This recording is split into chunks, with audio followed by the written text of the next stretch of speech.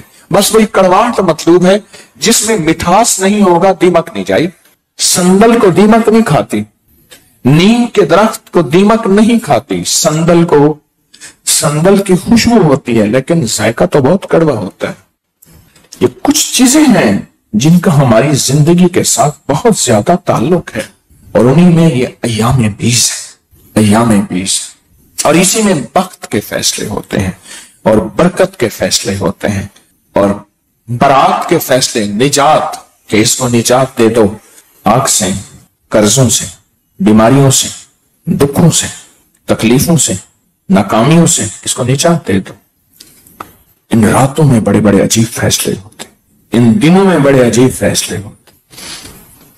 روحانیت کی سائنس، یعنی میں نے آپ کو دنیا کی سائنس کے واقعات سنائے. پہلے آقا کی احادیث فرمان سنائے، پھر دنیا کی سائنس کے واقعات سنائے. روحانیت کی سائنس کہتی ہے کہ ان راتوں میں کوئی خاص فیصلے ہوتے ہیں، کوئی خاص عطائیں ملتی ہیں، اور خاص کرم اور فضل ملتا ہے ان راتوں. اور خوش قسمت ہوتا ہے وہ شخص جو ان راتوں کی قدردانی اور ان دنوں کی قدردانی کرتا ہے. ہاں، لیکن اس میں ایک چیز بڑی خاص ہے. فرمایا اس لیے کہ جو اللہ کے راستے میں چلتے ہیں، ہمارے بڑے انہیں نفلی روزہ رکھنے سے منع کرتے. کیوں؟ وہ خدمت نہیں کر سکتے. پھر جو صرف اس اہتمام سے چلے کہ اس کا صرف مقصد ہی نفلی روزے ہیں، وہ اپنے گھر سے صرف یہی سفر کر کے آئے، یا اپنے مقام پہ، اپنے گھر پہ، اپنی جگہ پہ صرف یہی عمل، اسی عمل میں رہے کہ وہ نفلی روزے رکھے. میں بڑی خاص بات بتا رہا ہوں، ورنہ کیا ہوگا. اس میں ایک وضاحت بتاتا چلوں. بعض اوقات بندہ نفلی روزے رکھتا ہے اور فرائض اس سے چھوٹ جاتے ہیں، اور رزق حلال بہت بڑا فریضہ ہے. میں نے ایک خدمت طے کی ہے، اس کا معاوضہ طے کیا ہے، یا معاوضہ نہیں، میں نے اپنے آپ کو کسی کام، کسی خدمت، کسی محنت کے لیے پیش کیا ہے اور طے کر لیا ہے. اب اگر میرا جسم کا نظام ایسا ہوا جیسے موجودہ گرمیاں ہیں، تو اگر اس خدمت میں کمی واقع ہوئی تو وہ خدمت فرض تھی. کیوں؟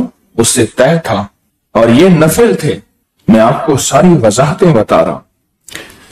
ایک بندہ ہے جو صرف طے کرتا ہے کہ میں نے سفر اس لیے کیا ہے کہ میں، جیسے اس مہینے سے انشاءاللہ ہم باقاعدہ تسبیح خانے میں ایام 20 کے روزوں کا اہتمام کر رہے ہیں. سحری، افطاری، اور رات کو ساری رات سورۃ فاتحہ، ننگا سر، ننگا آسمان. لیکن یہ شرط خواتین کے لیے نہیں. اس کی بہت زیادہ تاثیر ہے، اس کی بہت زیادہ طاقت ہے، اور بہت زیادہ قوت ہے. جو ان راتوں میں سورۃ فاتحہ پڑھتا ہے، وہ سارے قرآن کو پڑھتا ہے، اور سارے قرآن کے لفظ کو پڑھتا ہے، حرف کو پڑھتا ہے، جز کو پڑھتا ہے، وہ سارے قرآن کو پڑھتا ہے جو ان راتوں میں سورۃ فاتحہ پڑھتا ہے. کیوں؟ جو سارے قرآن میں ہے وہ سب سورۃ فاتحہ میں ہے. جو سب سورۃ فاتحہ میں ہے وہ ایاک نعبد و ایاک نستعین ہے. جو بندہ بسم اللہ کے ساتھ ان راتوں میں کھلا اور بہت زیادہ سورۃ فاتحہ پڑھتا ہے تو سارے قرآن کی تاثیر اس کو ملتی ہے، اور قرآن کی ایک ایک آیت پہ جو وعدے ہیں اللہ کے، ایک ایک آیت پہ جو اللہ کی رحمت اور اللہ کا فضل ہے، وہ سارا کا سارا اس کو ملتا ہے جو سورۃ فاتحہ پڑھتا ہے. کھڑے ہو کے پڑھ لیں، بیٹھ کے پڑھ لیں، درمیان میں کوئی حاجت ہو وہ پھر باوضو ہو جائیں، اور اس کو بہت زیادہ پڑھیں. آپ چاہیں تو 2 نفل پڑھ لیں، نفل کی نیت باندھ لیں، اور اس میں سورۃ فاتحہ کا تکرار کریں، بہت زیادہ. ہاں، 2 نفل کر لیں، اس میں ایاک نعبد و ایاک نستعین کا تکرار کریں. سورۃ فاتحہ کا بھی تکرار کر سکتے ہیں بہت زیادہ. یعنی ایک ہی نفل میں 500 بار سورۃ فاتحہ، 200 بار، 100 بار، پھر اگلی سورت ملا کر رکوع، پھر سجدہ، پھر اگلی رکعت، پھر اس میں سورۃ فاتحہ کا تکرار، مسلسل سورۃ فاتحہ پڑھ رہا، پھر اس کے بعد کوئی سورت ملا کے رکوع سجدہ. یہ 4 رکعت اکٹھی بھی پڑھ سکتے ہیں، 2 رکعت بھی پڑھ سکتے ہیں. طاقت بہت ہے، فیصلے ہو جاتے ہیں. راتوں میں ہم راتوں کو اٹھ کے روتے ہیں جب سارا عالم سوتا ہے. عالم سو رہا ہے، عالم سو رہا. کل میں ایک چینل کو پروگرام دے رہا تھا تو مجھ سے کہنے لگے رات کو دیر سے سونے کے کوئی نقصانات. میں نے کہا ایک اللہ والے تھے، وہ کہتے تھے رات کو یا کنجری جاگتی ہے یا کتا جاگتا ہے، یا پھر اگر کوئی تیسرا جاگتا ہے تو رب کو منانے اور رونے والا جاگتا ہے. رب کو منانے والا، رونے والا، بلکنے والا، تڑپنے والا، سسکنے والا، وہ پھر جو ہے وہ جاگتا. یہ راتیں وہ ہیں جو پھر آپ کی نسلوں کے لیے فیصلے کرواتی ہیں. نسلوں کے لیے. میں نے کئی دفعہ کہا میں اپنے بڑوں کے مزارات پہ جا کے بیٹھتا ہوں، نہ خاموش ان کو ہدیہ کرتا ہوں اور کھو جاتا ہوں اور ان کا شکریہ ادا کرتا ہوں، کہ آپ کی زندگی میں اعمال تھے اور میں نے آپ ان لوگوں سے سنا جنہوں نے آپ کو دیکھا اور آپ کے ذاتی مشاہدات میں پڑھا، اور خوابوں میں نے آپ سے ملاقاتیں کر کے آپ سے بہت کچھ سیکھا کہ آپ ہمارے لیے بہت کچھ چھوڑ گئے. دعائیں، برکتیں، اعمال کی اللہ کے خزانوں سے لے کے یہ جو راتیں ہیں اور جو دن ہیں، دن کا روزہ اور رات کی تلاوت، میری آپ کے تو 3 دن کی ہے. اس دنیا میں ایسے لوگ بھی گزرے ہیں جنہوں نے 40 سال ایسے گزارے. ہاں 40 سال ایسے گزرے. اور ایسے لوگ بھی گزرے ہیں جن کی رات مسلح پہ سواری ہوتی تھی، رات سواری مسلح پہ ہوتی تھی اور دن کی سواری گھوڑے پہ ہوتی تھی. جگہ جگہ پھر کے لوگوں کو اللہ اللہ سکھاتے تھے. ایسے لوگ اگر آپ یہ کر لیں گے تو اس کا جو فیصلہ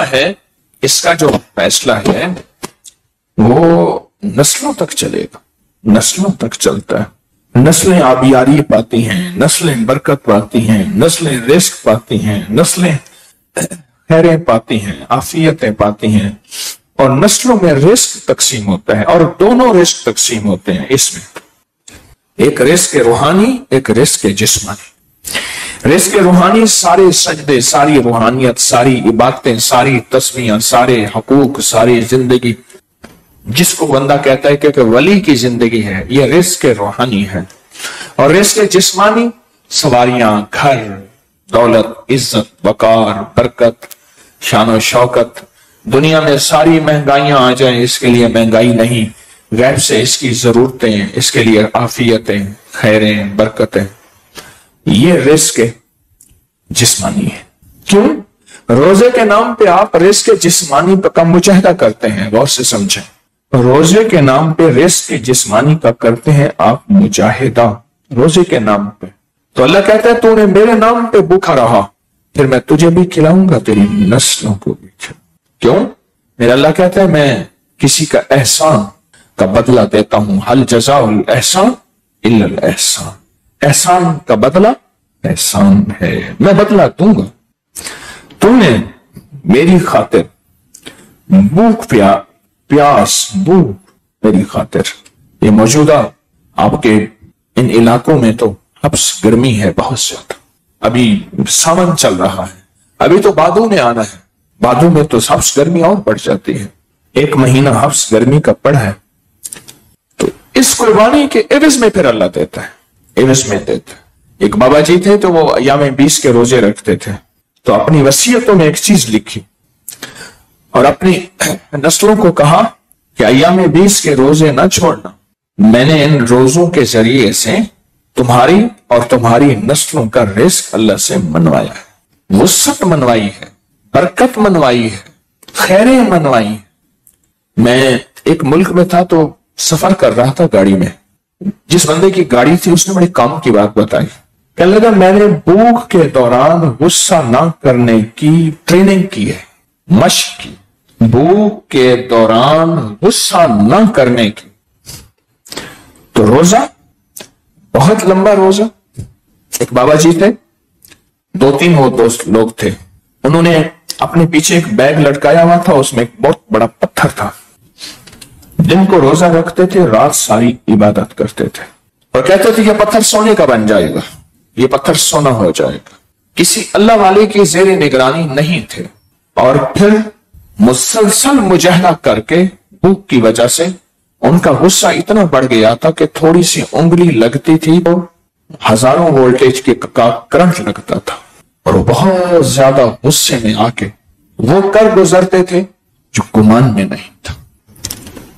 تو اللہ پاک نے آپ کو توفیق دی ہے۔ سورۃ فاتحہ، ایاک نعبد بسم اللہ الرحمن الرحیم، اور پھر سورۃ فاتحہ میں آپ اللہ سے کہہ رہے ہیں اللہ انعام دے، انعمت علیہم، انعام دے، مجھے انعام دے، غیر المغضوب، غضب نہ دے۔ کوئی ناراضگی، کوئی بربادی، کوئی ناکامی، پریشانی، کوئی حادثہ، یہ غضب ہے۔ کوئی پشیمانی، کوئی ایسی چیز جس میں پچھتاوا ہو، ذلت، علت، قلت، یہ غضب ہے، سارا غضب ہے۔ غیر المغضوب، اللہ غضب سے بچا، اپنی ناراضگی سے بچا، غیر المغضوب، غضب سے بچا۔